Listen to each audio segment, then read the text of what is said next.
അനുഭവങ്ങൾ പാളിച്ചകളിലൂടെ അരങ്ങിലെത്തി, സ്വപ്നങ്ങളുടെ വിൽപ്പനയിലൂടെ മുന്നേറ്റം നടത്തി, മേളയുടെ യവനികയുയർത്തി, എതിർപ്പുകളെല്ലാം കാണാമറയത്താക്കി, സന്ദർഭങ്ങൾക്കനുസരിച്ച് ലക്ഷ്മണരേഖ വരച്ച ഇടനിലങ്ങൾ പിന്നിലാക്കി, അരപ്പട്ട കിട്ടിയ ഗ്രാമത്തിലൂടെ പാഥേയവുമായി പുറപ്പാട് നയിച്ച്, മണിവത്തൂരിലെ 1000 ശിവരാത്രികളിൽ ദിനരാത്രങ്ങൾ യാത്ര ചെയ്ത്, ഉത്തരം തേടി ജാഗ്രതയോടെ ചരിത്രം സൃഷ്ടിച്ച്, മഹായാനങ്ങളുടെ മുദ്രകൾ അടിക്കുറിപ്പുകളാക്കി, പളുങ്കും വജ്രവും കയ്യൊപ്പ് ചാർത്തിയ പോലുള്ള അഭിനയ നിറക്കൂട്ടുകൾ ഒരു തനിയാവർത്തനം എന്ന രീതിയിൽ കാഴ്ചവെച്ച്, ആരുടെ മുന്നിലും വിധേയനാകാതെ വീരഗാഥകളിലൂടെ അഭിനയ തികവിന്റെ അമരത്ത് സാഗരം സാക്ഷിയായി നിലയുറപ്പിച്ച വലിയേട്ടന്, ദാദാസാഹിബിന് അഭിനന്ദനങ്ങൾ.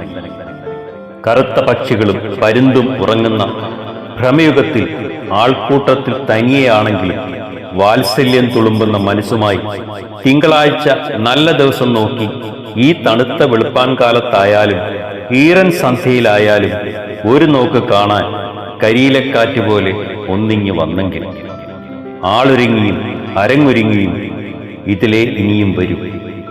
സന്ധ്യയ്ക്ക് വിരിഞ്ഞ പൂവിന്റെ സുഹൃതവുമായി മതിലുകൾക്കപ്പുറത്തു നിന്ന് മഹാനഗരത്തിലേക്ക് വീണ്ടും വരിക.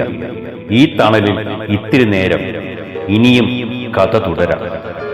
കാതോട് കാതോരം പുരസ്കാരങ്ങളുടെ വാർത്തകൾ ഉയർത്തിയ പെരുമഴക്കാലത്തിന് ഹൃദയപൂർവ്വം സ്നേഹാദരങ്ങൾ നേരുന്നു. മലയാളത്തിന്റെ മഹാനടനായ മമ്മൂട്ടിക്ക് ഹൃദയം നിറഞ്ഞ മംഗളാശംസ.